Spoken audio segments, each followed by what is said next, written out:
Welcome to the Global Discussion, a discussion with creatives, leaders, and thinkers. I'm your host, Simon Hodgkins, and today it's delightful to be joined by Úna Herlihy. Una, it's been a long time coming that you and I caught up again, but I'm delighted that you're here. Let me begin by saying welcome to the Global Discussion. Tell us a bit about Una and the work that you do. Thanks, Simon. It's great to be here. Thank you for giving me the chance to be a guest on your podcast. Um, so Úna Herlihy, I am a founder, CEO, and Chief Matchmaker at the Indie List, which is Ireland's leading talent uh, solution for freelancers in marketing.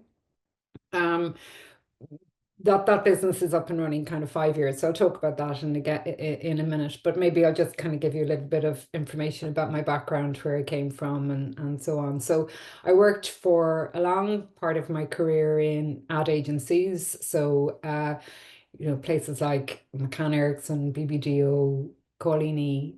Unfortunately, all of those agencies are now gone, which just shows you how long I've been in the industry. But I absolutely loved working in the creative services. I worked as an account handler, so I was always kind of very client facing and working on like some amazing brands, like kind of Coca-Cola and Aer Lingus and Diageo. And over my career in advertising, which was about 15 years, I just got to meet so many amazing people, client side and agency side, and I always kind of saw myself as a sort of a kind of a facilitator, a go-between person. Um, and in 2005, when I was a senior account handler in BBDO, or what became BBDO, I had two young kids. I at home now have three, and they're not so young, but I had two small kids at home. I found kind of balancing that kind of busy agency role with parenthood to be kind of quite challenging. And I decided I was going to give freelancing a go. So this was back in 2005 when Celtic Tiger was booming and there was my view was, look, sure, if this doesn't work out, I can always get another job. So I left. I left to a chorus of, "You're crazy, don't do it. This is ridiculous, you'll fail."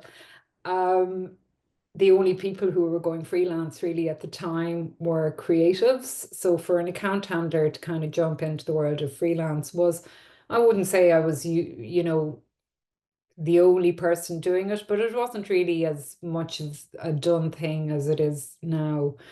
Um, and when I made that leap, I mean, I was really delighted to, I suppose, have more agency over my career and achieve that kind of work-life balance, which is very elusive. I don't know if I really did achieve the work-life balance, but in my head, I kind of thought I had it. Um, and I ended up, so for maybe about the next 15 years, working as a freelance marketing consultant, gun for hire. Specifically, I was really interested in that kind of relationship between clients and agencies and how do you create the conditions for great work to happen. Very passionate about the client agency relationship, very passionate about brilliant work. And I really sort of focused my freelance career into that space. And ultimately, I ended up for about 10 of those 15 years getting really involved in the whole area of pitch management, agency selection, um, kind of, sort of relationship management between the client and the agency. And I did that for 10 years and I absolutely loved it. And I guess the thing about freelancing that I kind of preach now, and I would be a massive sort of advocate for freelance and independent talent, but I would, always say that freelancing is great. It gives you great freedom and great flexibility, but it's not without its challenges, and you have to be kind of wired in a way that allows you to kind of succeed in spite of those challenges. So freelancing can be very rewarding, but it also can be very, very tough. And there are things that maybe you don't think about as much when you decide you're going to jump feet first, which is what I did back in 2005. And back in 2005, there was no indie list there to kind of be a soft place to land. You had to work it out for yourself. So, you go from being in a salaried job, having a team around you to support you on different things, whether it's tech or finance or business development, and all of a sudden you're doing all of that yourself. So I learned how to freelance and how to become a business owner the hard way. So it was very much the school of hard knocks, but I wouldn't change it for the world, because it really taught me an awful lot about business, and it taught me an awful lot about resilience, and it taught me a lot about myself.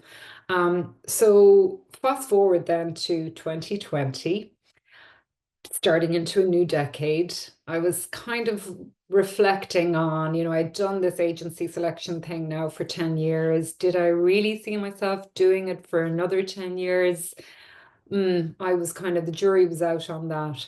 And then, of course, COVID happened. And 12th of March, we all went into lockdown.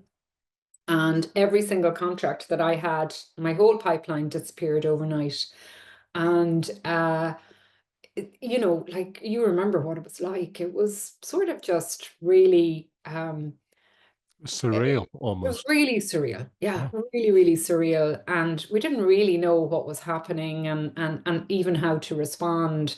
I think we were all in a sort of a state of shock for a while, but very quickly then, we started to hear things like, the word pivot became very much part of the lexicon, and all of this sort of stuff kind of, started to kind of emerge. And then there was a part of me that was just like really fascinated by the level of disruption that this had caused. And then I became very curious about what kind of innovation was going to emerge out of this, not thinking for a moment that I would create anything out of it. I was just a sort of a happy bystander, just kind of wondering what was going to happen. And so the indie list happened really out of that kind of fascination with what level of innovation was going to emerge. But it really kind of started from a genuine desire to help people like myself whose livelihoods were decimated overnight, because freelancers, you don't have tenure, you don't have kind of long-term commitments, you're going from project to project. You might have a pipeline, a lot of people don't. But I kind of felt, well, look, if I'm one person for whom this has happened to, and I had 15 years experience of being a freelancer behind me, and I had learned a huge amount about how to succeed as a freelancer. So I figured, well, look, if I'm one person for whom this has happened to, then there are hundreds, probably thousand more.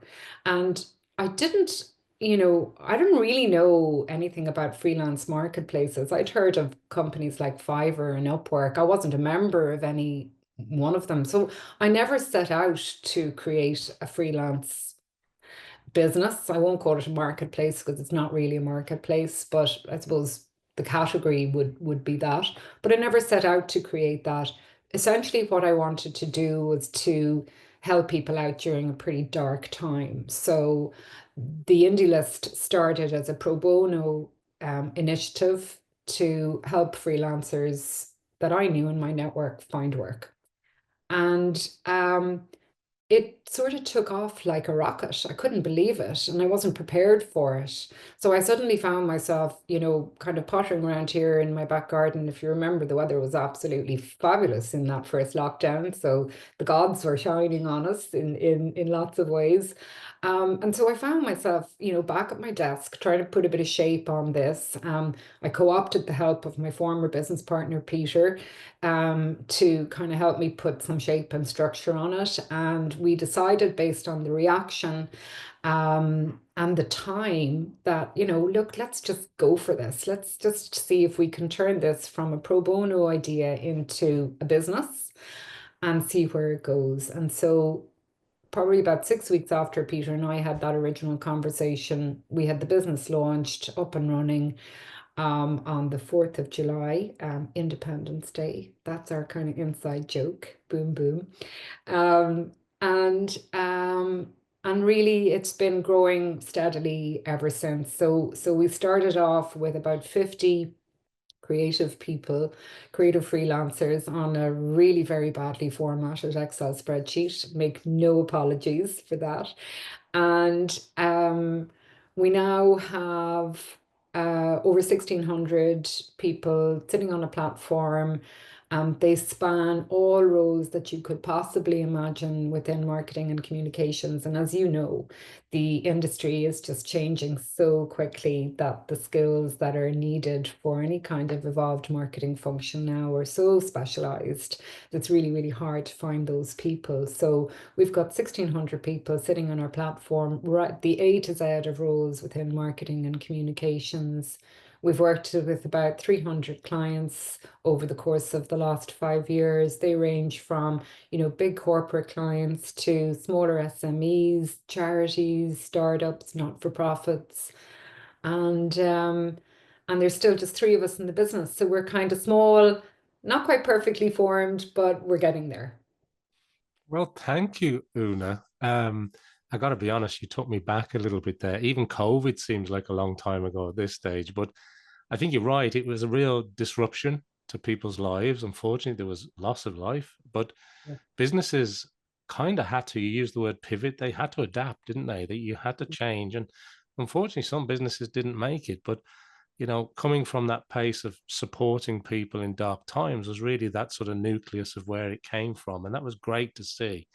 Yeah. And the other thing I'd say is, well, obviously, congratulations on 5 years, big news. But I also wanted to say that I think this is as an outsider speaking from looking in on the indie list, it's always had a credibility, and it doesn't just bring together, because some of the platforms in inverted commas, it just seems to be a plethora of people, whereas you have curated, if I can use that word, really experienced people that have the required skill sets, and those skill sets have changed over time, and also are still changing. Marketing roles are changing. We're in the world of AI now. That's brought a Yeah. whole other list. The job titles from only a few years ago are now different again, and the fragmentation or the segmentation of different marketing skills and the marketing tech stack has Yeah. changed significantly. Was there a purpose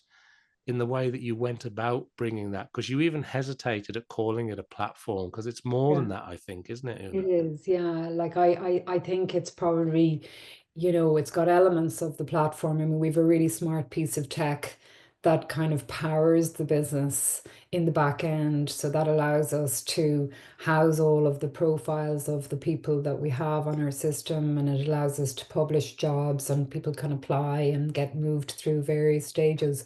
But that's not publicly facing, it's a completely private network. And what that, I suppose, essentially how that makes us different to a place like Fiverr or Upwork, which is, pure kind of marketplace. Um, we are very, like matchmaking is kind of a core part of our skill set, and it's a big part of our success is our ability to be able to kind of match the right person into a particular role. Um, I suppose if you kind of look at the big platforms, and if you decide as a a marketer that you want to access somebody to kind of create a visual identity or to do your paid your paid digital advertising, you will go in and self-serve. So you'll go and you'll kind of fill out a sort of a spec of what you're looking for, and then you'll get served up, probably about, I don't know, 200 people who might be able to do the job for you. That really doesn't solve the problem, which is I need these skills quickly, and I need to know that I can trust these people. So you're absolutely right, and I'm really glad that you used that word curation, because that is absolutely what we do. So rather than kind of just taking a brief from a client and then going into the system and pulling together a list of 20 or 30 people that might be right for the job. What we do is we take all of that sort of time and effort away from the client. So we go back with the 2 or 3 that we think are spot on for the job. And that comes from that ability to kind of curate and matchmake comes from our experience in the industry. When I started off working in advertising, you know, I was wearing very big shoulder pads. So it was a long time ago. But we have a long kind of, 3, 4 decades experience in this industry. And I think, we've all gotten to this point where we understand what good looks like. We're able to kind of work with clients really constructively to be able to help them articulate what their needs are. So I suppose the skill for us and the difference for us, the USP, I guess, is that we are bringing together for a client the people who have the right skills and experience for the role, that they're endorsed within the industry, that they have the right attitude and the mindset, which is a very big part of kind of placing somebody into a team. And then that the kind of the practical side of everything is kind of worked through as well. So availability, price, the logistics in terms of working, arrangements, whether it's hybrid or remote or whatever. So that is and that's, yeah, it's very kind of core to what we do. The other term that you used there previously was just like purpose. We are purpose led, absolutely. As I said earlier on, we started as a pro bono idea in a dark time, and that is still very much, not that we're a pro bono idea or a pro bono business, but the purpose that was front and center back in May 2020 is still very much a kind of a big kind of heartbeat for us. We are here to provide talented freelancers the opportunity to connect with brilliant clients who are really serious about the work that they want to do. And that when we can create that sort of match, it's it's magic, because you have a customer coming who has a big problem that they're not able to fix through their own resources. You have a really talented freelancer who's maybe not able to land the projects because of, how difficult it is. Like business development is really, really difficult for everybody. And when we can make that connection, the client wins, the freelancer wins, and then we win, So, and our view is if it doesn't work for everyone, it just doesn't work.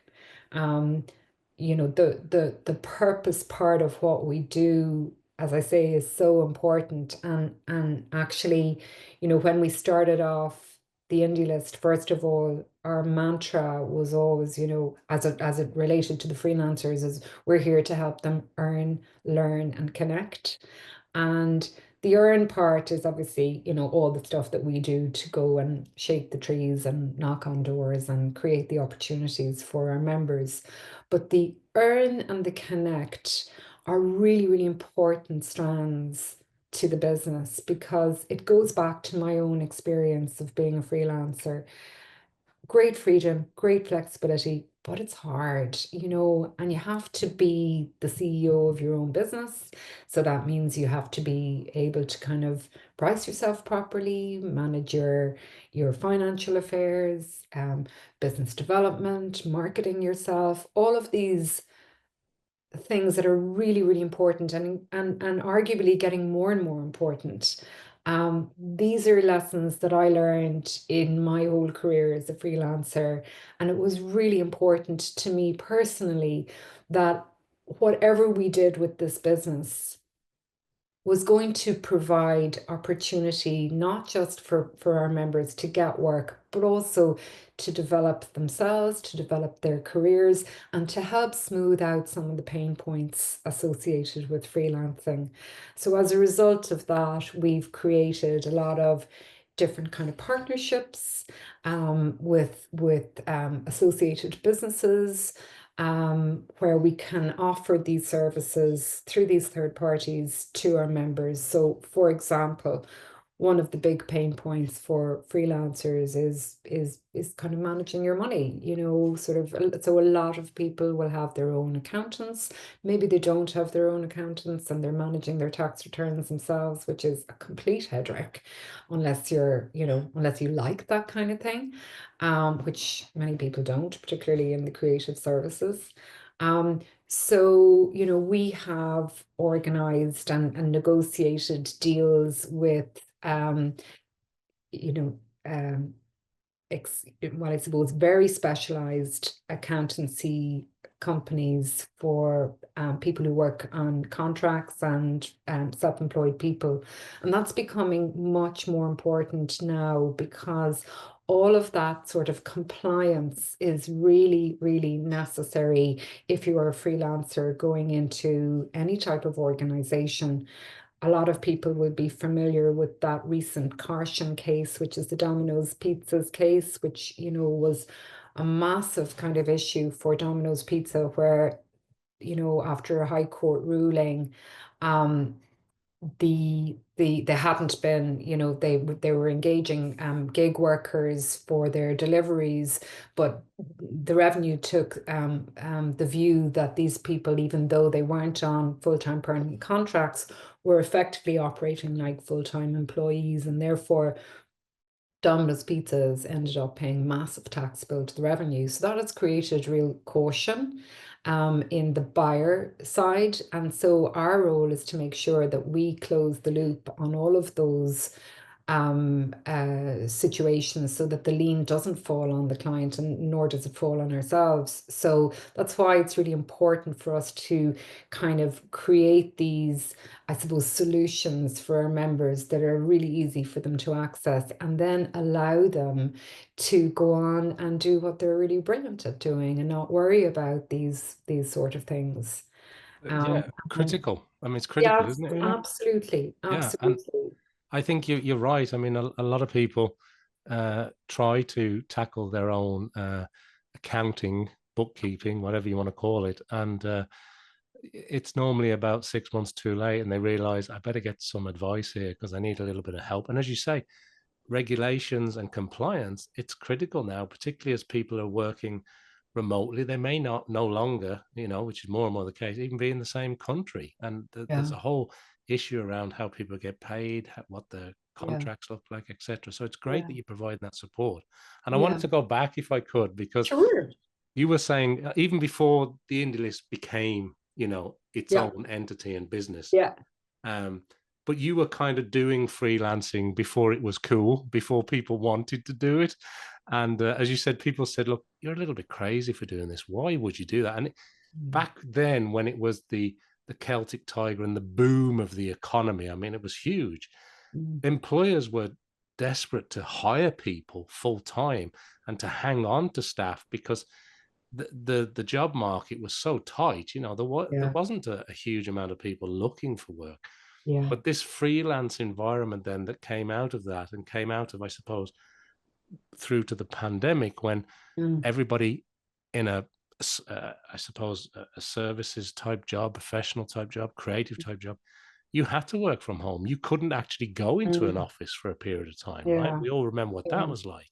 yeah, But to some degree, was that a bit of a silver lining because did it allow employers from your perspective to say, look, we can just hire the talent, we survive, we work through, people can work from anywhere and it works yeah, for us. So why can't we yeah, just hire these people? And I really like, just before you answer that, what I've always thought is there's a difference between being served a few hundred candidates, because that's the mm, same with job boards and it's the same with those bigger organizations that you mentioned. But what yeah, I think the indie list has done really well is there's a level of trust that when you matchmake or create mm, the right person for the right role, that there's a level of credibility there that the right person's coming in with the right skill sets. And I know that you have a mixture of sort of uh, the more recent joiners to the marketing yeah, world who are maybe highly skilled in a particular niche, but yeah, you also have if I'm correct in saying, Una, more experienced people who've been Yeah, around a long time, maybe were at the top of their marketing game, like they were senior leaders who now big decide that this is a better way of working for them. totally right, Mm. totally right. And actually, on that point specifically, um, COVID, I think, had this massive psychological impact on all of us, across many different kind of factors. But if you just sort of think about career, um, a lot of people, certainly that I spoke to, were kind of going, what am I doing with my life? I'm working 9 to 9. I have gone so far up the ladder in my career that I'm gone further and further away from the thing that I'm really, really passionate about. I find myself spending all day long managing teams, managing boards, managing P&L, and really kind of have sort of lost their mojo a little bit. So, there was around that time, that sort of, let's say that first 6 months, we had, very kind of, big layoffs.